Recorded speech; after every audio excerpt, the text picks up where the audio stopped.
সময় সম্পর্কে আল্লাহ সুবহানাহু তাআলা বলেন, ওয়াল আসর ইন্নাল ইনসানা লাফি খুসর।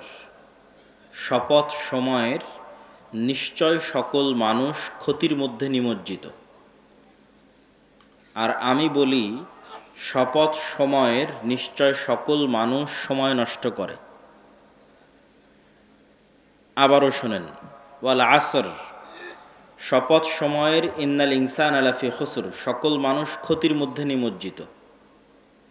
বাস্তবতা হচ্ছে শপথ সময়ের, নিশ্চয় সকল মানুষ সময় নষ্ট করে, এই জন্যই তো ক্ষতির মধ্যে নিমজ্জিত।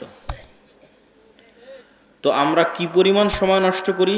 আল্লাহ সুবহানাহু ওয়া তাআলা পবিত্র কোরআন মাজিদে বলছেন, কাআন্নাহুম ইয়াওমা ইয়ারাউনাহা লাম ইয়ালবাসু ইল্লা আশিয়াতান আও দুহাহা। কঠিন কিয়ামতের মাঠে মানুষ দেখবে যে সে দুনিয়াতে বসবাস করেছে এক সন্ধ্যা অথবা এক সকাল। তথা আপনারা এখানে যারা বসে আছেন, কারো বয়স 50, 60, কারো 30, তো আপনি যদি এখন 60 বছর বয়সে মারা যান, তো আপনি পৃথিবীতে ছিলেন 60 বছর। অথচ আল্লাহ বলছেন আপনি কিয়ামতের মাঠে দেখবেন যে আপনি পৃথিবীতে বসবাস করেছিলেন মাত্র এক সকাল তথা কয়েক ঘন্টা, অথবা মাত্র এক সন্ধ্যা তথা কয়েক ঘন্টা, অথবা মাত্র এক দিন তথা 24 ঘন্টা। কেন এরকম দেখাবে? এরকম দেখাবে তার কারণ হচ্ছে পৃথিবীতে 60 বছর বসবাস করলেও আসলে পুরো সময়টাই নষ্ট হয়ে গেছে। কাজে লেগেছে কতটুকু? ওই 2-3 ঘন্টা, 3-4 ঘন্টা। সারা জীবনের সকল কাজে লাগা সময় একত্রিত করলে এক সন্ধ্যা হয়, এক বিকেল হয়, তথা কয়েক ঘন্টা হয়। তো এই জন্য কিয়ামতের মাঠে আপনি দেখবেন আপনি পৃথিবীতে বসবাস করেছেন কয়েক ঘন্টা। তো এটি ইবনুল কাইয়িম রাহিমাহুল্লাহ বলছেন যে মানুষ পৃথিবীতে 60 বছর বসবাস করলেও আসলে কোনো সময়ই সে সঠিকভাবে কাজে লাগাতে পারেনি। যেমন আল্লাহ বলছেন, ওয়াল আসর ইন্নাল ইনসানা লাফি খুসর, সকল মানুষ সময় নষ্ট করে, তবে ইল্লাল্লাযীনা আমানু, সময় নষ্ট করে না কারা? যারা ঈমান আনয়ন করেছে, ওয়া আমিলুস সলিহাত, সৎ আমল করেছে, এবং পরস্পরকে সত্য ও ধৈর্যের উপদেশ দিয়েছে। এই মানুষগুলোর সময় নষ্ট হয়নি। তো এখন আপনি বলবেন, তাহলে কি ঈমান ছাড়া, ইবাদত ছাড়া আমরা যা কাজ করি, কৃষিকাজ, ব্যবসায়িক কাজ, অফিসিয়াল কাজ, সবই কি সময় নষ্ট? না। রাসূলুল্লাহ সাল্লাল্লাহু আলাইহি ওয়াসাল্লাম বলেন, ইন্নাদ দুনিয়া কুল্লুহা মালউনা, পুরো পৃথিবী অভিশপ্ত।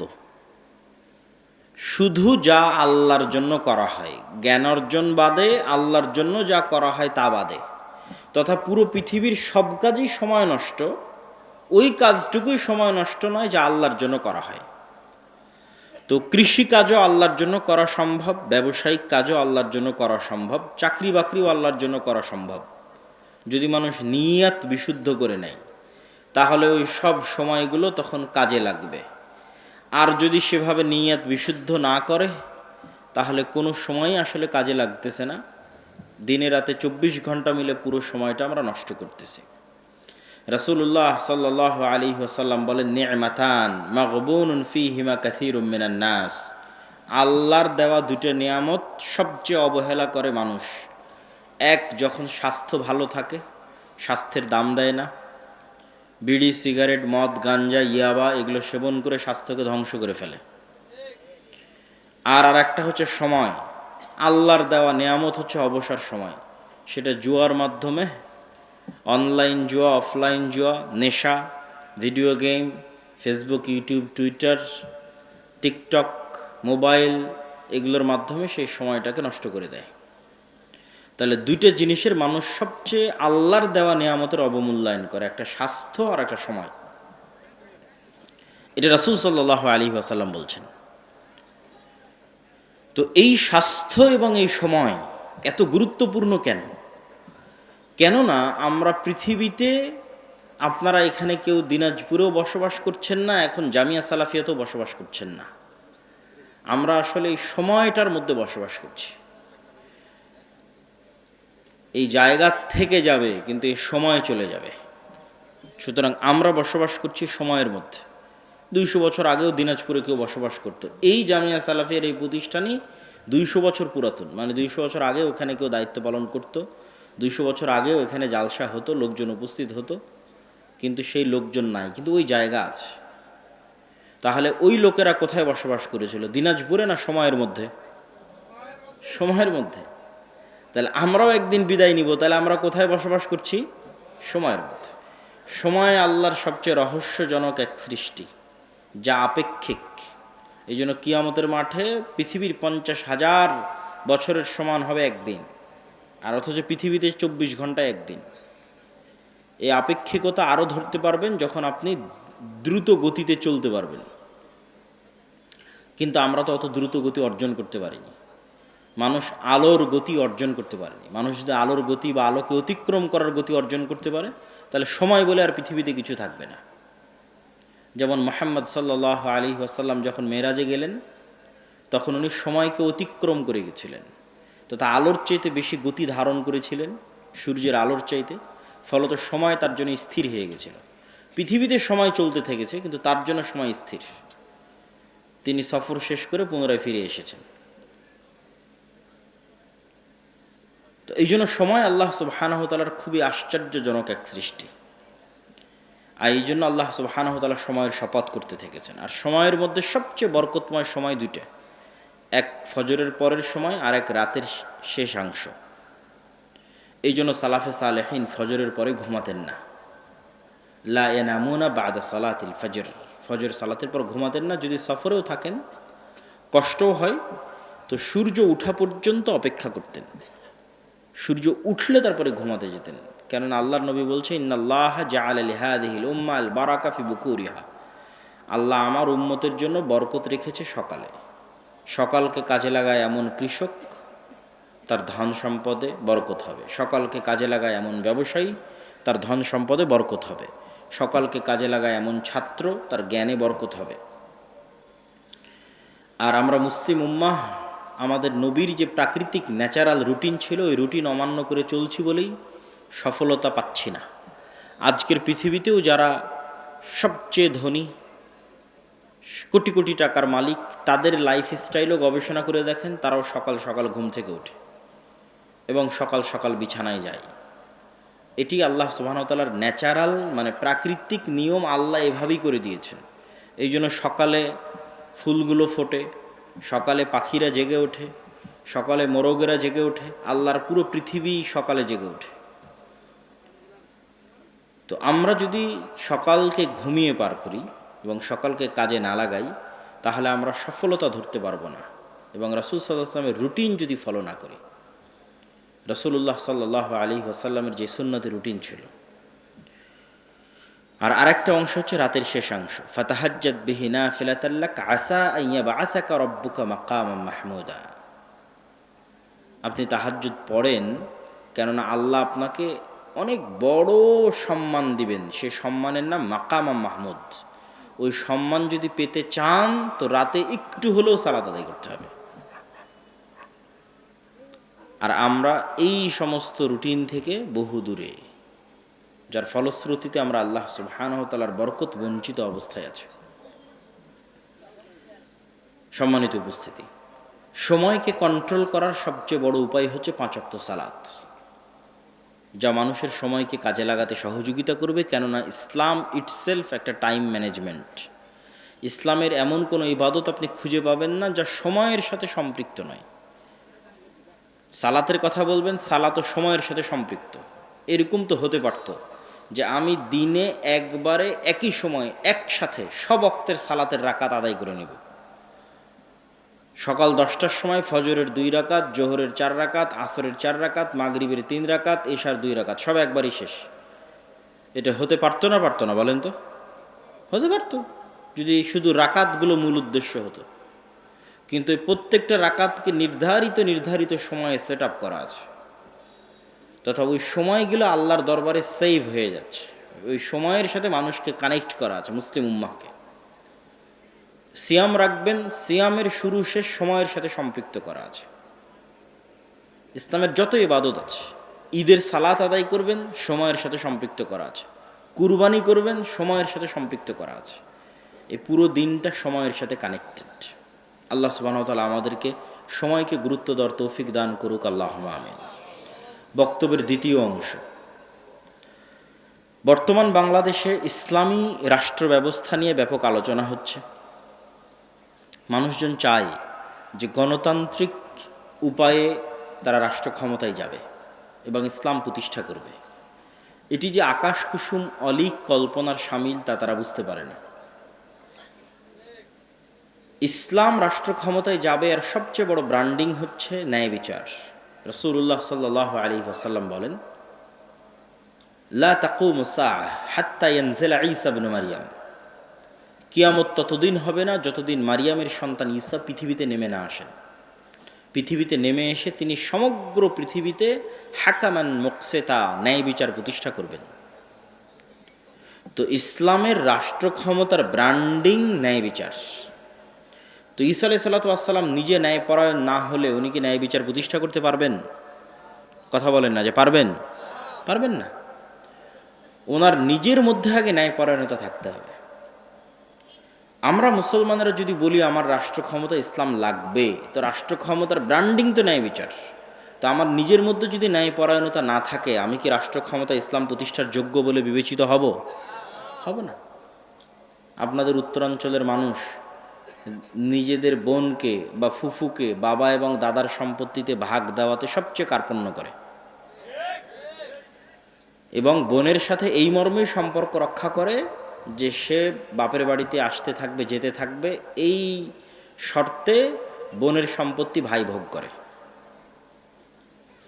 তাহলে আমি আমার বোনের সম্পত্তি বন্টনে ন্যায় করতে পারিনি। আমার ফ্যামিলির মধ্যে আমার বোনকে ন্যায়ের ভিত্তিতে তার বাবার সম্পত্তি দিতে পারিনি। তাহলে আমার মতো ব্যক্তিকে যদি রাষ্ট্র ক্ষমতা দেওয়া হয়, আমি রাষ্ট্র ক্ষমতা পেলে আমি তো গত 16 বছরের চেয়ে বেশি দুর্নীতি করব। কেননা আমি তো আমার বোনের সাথে ন্যায় প্রতিষ্ঠা করতে পারিনি, 16 কোটি মানুষের সাথে কিভাবে ন্যায় প্রতিষ্ঠা করব? ঠিক আপনাদের উত্তরাঞ্চলে যৌতুকের ভিত্তিতে বিবাহের প্রচলন সবচেয়ে বেশি। ডিমান্ড ছাড়া বিবাহ হয় না। তো ডিমান্ড যখন নেওয়া হচ্ছে তখন ওই মেয়ে এবং মেয়ের পরিবারের উপর জুলুম করা হচ্ছে। তাহলে যেই স্বামী বা যেই যুবক তার শ্বশুরের সম্পত্তি থেকে মোটরসাইকেল নেওয়া, ফ্রিজ নেওয়া, এসি নেওয়া, খাট নেওয়ার লোভ সামলাতে পারেনি, ওকে রাষ্ট্রের দায়িত্ব দিয়ে দিলে ব্যাংক যে গত 16 বছর যা লুটতরাজ হয়েছে তার চেয়ে বেশি হবে না, এর কোনো গ্যারেন্টি আছে? কোনো গ্যারেন্টি নেই।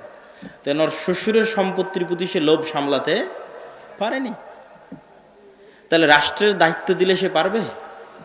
সে এর চাইতে বেশি চুরি করবে।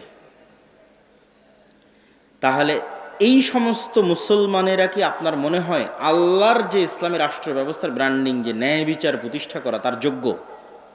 আপনার কি মনে হয় তার যোগ্য? তার যোগ্য না।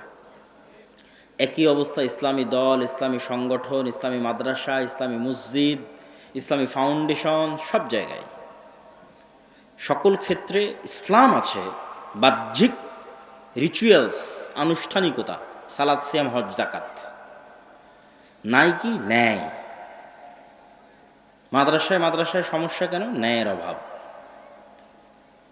ইসলামী দলের আমির ওই কর্মীকেই পদায়ন করেছে যে বেশি চামচামি করে, আর ওকে বের করে দিয়েছে যে বেশি পরিশ্রম করে। তো এইভাবে প্রত্যেকটা সেক্টরে আপনি তাবলিগ জামাতের যে গ্রুপিং আছে সেখানে যান, ঢোকেন, ঢুকলে দেখবেন বাহির থেকে মনে হবে অনেক আদর্শিক দ্বন্দ্ব। আদর্শিক দ্বন্দ্ব বলে কিছু নাই, আসলে ন্যায় রক্ষা হয়নি। হয় যিনি আমির উনি রক্ষা করতে পারেনি, না হয় যারা মামুর তারা রক্ষা করতে পারেনি। তো যারা নিজ নিজ সেক্টরে ন্যায় প্রতিষ্ঠা করতে পারছে না, সে রাষ্ট্রে ন্যায় প্রতিষ্ঠা করতে পারবে? পারবে না। যে নিজের দলে, নিজের মাদ্রাসায়, নিজের মসজিদে ন্যায় প্রতিষ্ঠা করতে পারেনি, ও রাষ্ট্রে ন্যায় প্রতিষ্ঠা করার অযোগ্য। ফলত আল্লাহর দৃষ্টিতে যে ইসলামী রাষ্ট্র, সেটার সে যোগ্য নয়। আবার যদি মিথ্যার দিক থেকে দেখেন, যে মিথ্যার অপরাধ মুসলমানদের কাছে কতটা হালকা হয়ে গেছে আজকের যুগে, যেখানে তৎকালীন মক্কার কাফের মুশরিকরা পর্যন্ত যারা নেতা ছিল, নেতৃস্থানীয় জায়গায় ছিল, তারা মিথ্যাকে ভয় পেত। আবু তালেব কাফের, মুশরিক, মূর্তি পূজক। কিন্তু আবু তালেব আল্লাহর নবীর চাচা কোনোদিন মিথ্যা বলেছে এটা প্রমাণ করা খুব কঠিন আছে।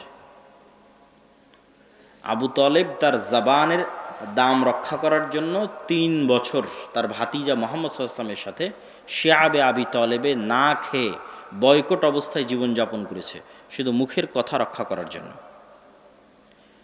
আবু সুফিয়ান যখন কাফের মুশরিক, বাদশাহ হিরাক্লিয়াস, রোমান এম্পায়ার বাদশাহ হিরাক্লিয়াসের দরবারে তার চিরশত্রু মুহাম্মদ সাল্লাল্লাহু আলাইহি ওয়াসাল্লাম সম্পর্কে মিথ্যা বলেনি। চাইলে বলতে পারতো, কোনো ক্যামেরা, মোবাইল, লাইভ রেকর্ডার কিচ্ছু ছিল না, কিন্তু বলেনি। কিন্তু আপনি এখন বাংলাদেশের কোনো এক রাজনৈতিক দলের নেতাকে আর এক রাজনৈতিক দলের নেতা সম্পর্কে জিজ্ঞেস করেন, যা বলবে সব মিথ্যা। কেননা এই গণতান্ত্রিক রাজনীতিটা টিকেই আছে কিসের উপর? মিথ্যার উপর টিকে আছে। তাহলে এরকম মিথ্যুক মানুষেরা ইসলামী রাষ্ট্রের নেতৃত্ব দেওয়ার যোগ্য বলে বিবেচিত হবে? কখনোই না। এই ধরনের মুসলমানদের আল্লাহ সুবহানাহু ওয়া তাআলা নেতা বানাবেন না। নেতা হতে হলে ন্যায়পরায়ণ হতে হয়, সত্য বলতে শিখতে হয়, না হলে নেতা হওয়া যায় না। আর আল্লাহর নবী চান যে মুসলিম উম্মাহ নেতৃত্ব দানকারী জাতি হোক, গোলাম জাতি না হোক। চান দেখেই তিনি বলছেন, কেননা নেতার আত্মসম্মান থাকে, মিথ্যুকের কোনো আত্মসম্মান থাকে না। চান দেখে আল্লাহর নবী বলছেন, আল্লাহুম্মা আউযু বিকা মিনাল মা'সামি ওয়াল মাগরাম, আল্লাহ আমি পাপ থেকে বাঁচতে চাই, ঋণ থেকে বাঁচতে চাই। আর এক দোয়াই বলছেন, আল্লাহুম্মা আউযু বিকা মিনাল হাম্মি ওয়াল হুজন, বলতে বলতে ওয়াজালা'id দাইন, ঋণ থেকে বাঁচতে চাই। আল্লাহর নবীকে জিজ্ঞেস করা হলো, কেন ঋণ থেকে বাঁচতে চান? তিনি বললেন, ইজাস্তাদানা রাজুল, মানুষ যখন ঋণ নেওয়া শুরু করে তখন মিথ্যা বলা শুরু করে। বোঝেননি মনে হয়? মানুষ যখন ঋণ নেওয়া শুরু করে তখন কি বলা শুরু করে? তাহলে মিথ্যা যেন না বলতে হয়, এই জন্য আল্লাহর নবী কি নিতে চান না?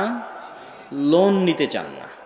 কেননা লোন নিলে মিথ্যা বলতে হয়, মিথ্যা বললে নেতৃত্বের যে যোগ্যতা আছে, সেলফ রেসপেক্ট, আত্মমর্যাদা যে আছে, এটা নষ্ট হয়ে যাবে, গোলাম হয়ে যাবে।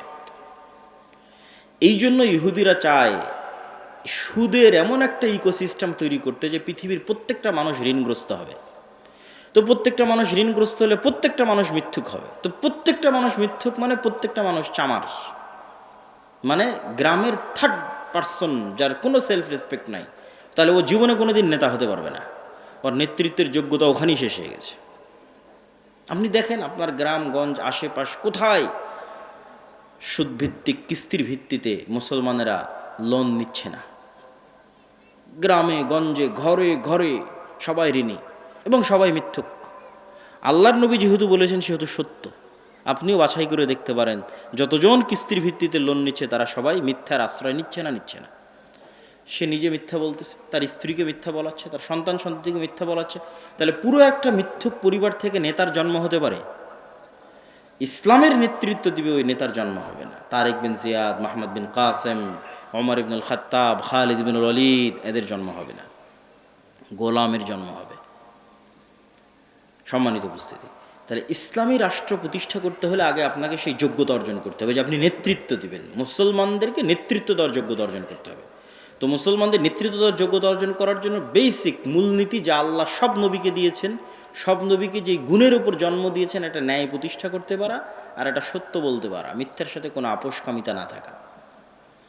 3 নাম্বার যে বিষয়টা আমাদের লাগবে সেটা হচ্ছে আমাদের নিজেদের দিনের উপর ফুল কনফিডেন্স থাকতে হবে। আমাদের দিনের উপর আমাদের আত্মবিশ্বাস নাই। আজকের ভারত 47 সালে সেকুলারিজমের উপর প্রতিষ্ঠিত হয়েছিল, আর আজকে সে ভারত দাঁড়িয়ে আছে হিন্দুত্ববাদের উপর। আর বাংলাদেশের মানুষ ভারতের মানুষকে নিয়ে ট্রল করতেছে যে তারা গোমূত্র পান করে, তাদের টয়লেট নাই, অমুক তমুক। তো টয়লেট নাই, গোমূত্র পান করে, ঠিক আছে, কিন্তু তার বিশ্বাস ভ্রান্ত হলেও ওই বিশ্বাসকে রাষ্ট্রে প্রতিষ্ঠা করার মতো হিম্মত আছে।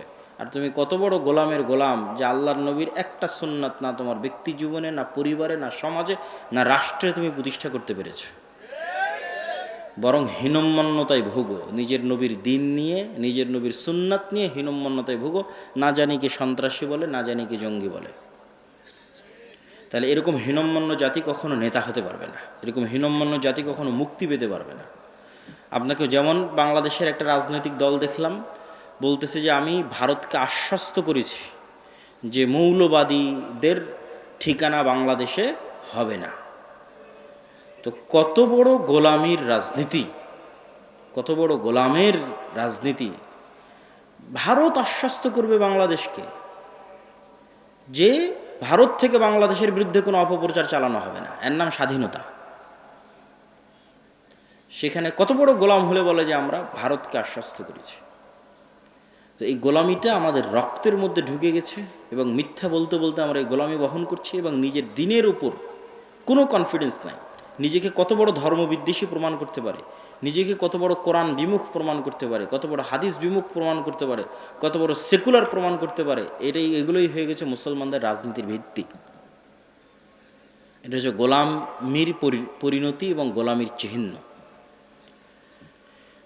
তো আমাদেরকে এই গোলামির চরিত্র থেকে, গোলামির স্বভাব থেকে বের হয়ে নিজের দিনের উপর কট্টর হতে হবে, অটল হতে হবে। সারা পৃথিবী ডানপন্থার দিকে যাচ্ছে, আপনি গেলে সমস্যা কি? আপনার পাশের দেশ কট্টর ডানপন্থী হিন্দু, তারপরে আরেকটু দূরে গেলে ইসরায়েল কট্টর ডানপন্থী হিন্দু, সমস্যা কি? ইসরায়েল তো কাউকে পরোয়া করছে না, সে তো কট্টর ডানপন্থী ইহুদি।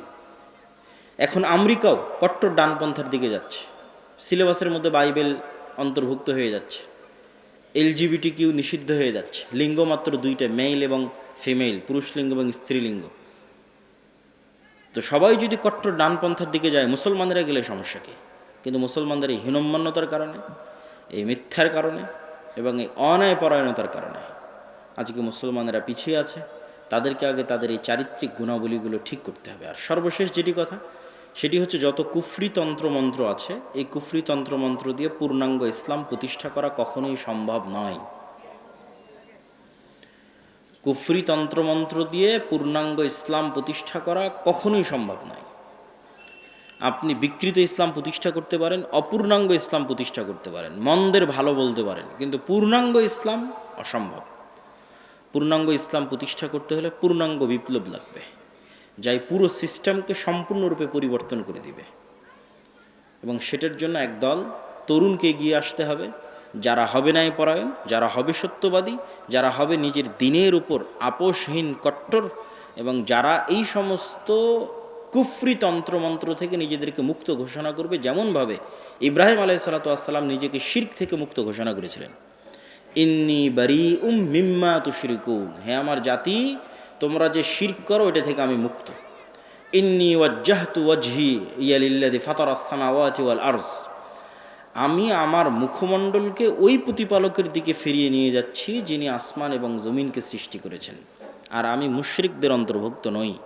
আর এক আয়াতে ইব্রাহিম আলাইহিস সালাম বলেছেন, আল্লাহ সুবহানাহু ওয়া তাআলা বলেন ইব্রাহিম আলাইহিস সালামের কথা, কাফারনা বিকুম, তোমাদের কুফরি করলাম, তোমাদের রব, তোমাদের প্রতিপালক, তোমাদের মূর্তি, যা পূজনীয় ইলাহ আছে এগুলোর কুফরি করলাম। তো এই সমস্ত কুফরি মতবাদ থেকে নিজেদেরকে মুক্ত ঘোষণা করতে হবে এবং অন্যায়ের বিরুদ্ধে আন্দোলন করতে হবে। নিজ নিজ জায়গায়, নিজ নিজ সেক্টরে, নিজ নিজ সক্ষমতার মধ্যে ন্যায় প্রতিষ্ঠা করতে হবে। তথা আপনাদের দাওয়াতি কাজের অংশ শুধু সালাত, শুধু সিয়াম এটি না, এটি হয়েও মানে এটির পাশাপাশি আপনাদের দাওয়াতি কাজের অংশ সালাত, সিয়াম, আকীদা যেমন হবে, তার পাশাপাশি দাওয়াতি কাজের একটা অংশ হবে আল আমরু বিল মারুফ ওয়ান নাহি আনিল মুনকার, তথা অন্যায়ের প্রতিবাদ করা, অন্যায়কে দমানো। যেমন আপনারা যারা বিভিন্ন এলাকায়, বিভিন্ন গ্রামগঞ্জে দাওয়াতি কাজ করেন, তো এতদিন দাওয়াতি কাজ করতেন কি? দাওয়াতি কাজ করতেন সালাতের, সিয়ামের, আকীদার। এখন তার সাথে আরেকটা জিনিস যুক্ত করবেন, যে কোনো বাড়িতে যদি মৃত মানুষ মারা যায়, তো ওই মৃত ব্যক্তির কন্যাকে তার সম্পত্তি বুঝিয়ে দিতে বাধ্য করবেন। বুঝেননি মনে হয়? তাহলে আপনি কি প্রতিষ্ঠা করলেন বলেন তো? ন্যায় প্রতিষ্ঠা করলেন। তো ন্যায় প্রতিষ্ঠা করলেন মানে নেতা হয়ে গেলেন। এটা জেনে রাখেন যে ন্যায় প্রতিষ্ঠা করা মানে বাই ডিফল্ট নেতা হওয়া। আপনাকে আর আলাদা করে নেতা হতে হবে না, আলাদা করে ভোট চাইতে যেতে হবে না। আপনি ন্যায় প্রতিষ্ঠা করতে পারছেন মানে নেতা হয়ে গেছে। যত বেশি পরিমাণে ন্যায় প্রতিষ্ঠা করতে পারবেন তত বড় লেভেলের নেতা হবেন। এভাবেই আল্লাহ সুবহানাহু ওয়া তাআলা পৃথিবী সাজিয়েছে। কোথাও যৌতুকের ভিত্তিতে বিবাহ হচ্ছে, ওটা বন্ধ করে দেন, বিনা যৌতুকে বিবাহের ব্যবস্থা করেন। যতদূর আপনার সাধ্যে কুলায় ততদূর আপনি মানুষের প্রতি হওয়া অন্যায়কে থামাবেন, আল্লাহর বান্দার প্রতি হওয়া অন্যায়কে থামাবেন, এবং আল্লাহর বান্দার মধ্যে যে ন্যায় আছে সেই ন্যায় প্রতিষ্ঠা করার চেষ্টা করবেন। আপনি যত বেশি পরিমাণে ন্যায় প্রতিষ্ঠা করার চেষ্টা করবেন, আপনি তত বড় লেভেলের নেতা হয়ে যাবেন। কিভাবে আল্লাহ আপনাকে কবুল করবে, কিভাবে রাষ্ট্র ক্ষমতা দিয়ে দিবে, এটা আপনি চিন্তাও করতে পারবেন না। কিন্তু ওই জাজবা, ওই মানসিকতা আমার এবং আপনার মধ্যে থাকতে হবে, এবং শুরু হতে হবে নিজের থেকে। নিজের ঘরে, নিজের স্ত্রী, নিজের পুত্র, আপনার স্ত্রীর সাথে আপনি ন্যায় করতে পেরেছেন কিনা, আপনার সন্তান সন্ততির মধ্যে ন্যায় প্রতিষ্ঠা করতে পেরেছেন কিনা? একদম নিজ জায়গা থেকে শুরু হতে হবে। নেতা হতে চাইলে, নেতৃত্ব দিতে চাইলে, রাষ্ট্রে ইসলাম প্রতিষ্ঠা করতে চাইলে। আল্লাহ সুবহানাহু ওয়া তাআলা আমাদেরকে সেই তৌফিক দান করুক, আল্লাহুম্মা আমিন। বক্তব্যের শেষের দিকে এসে আপনাদের সাথে কয়েকটা জরুরি কথা। এক, আদ-দাওয়া ইলাল্লাহ। আব্দুর রহিম প্রায় টানা 3 দিনের দাওয়াতি সফর দিনাজপুরের প্রায় সব উপজেলায় এসে যাওয়ার চেষ্টা করেছে। আমিও আপনাদের এই উত্তর অঞ্চলের বহু জেলায়, বহু উপজেলায় দাওয়াতি সফর দিয়েছি। আমাদের এই দাওয়াতি সফরগুলোর মূল উদ্দেশ্য মসজিদ ভিত্তিক দিন শিক্ষাকে শক্তিশালী করা।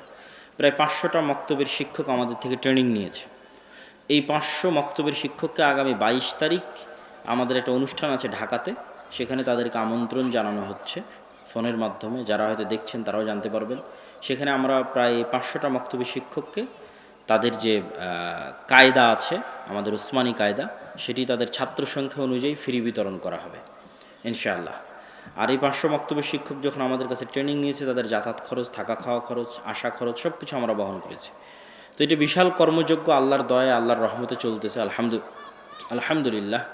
এটির সাথে আপনাদের অংশগ্রহণ করতে হবে, যুক্ত হতে হবে।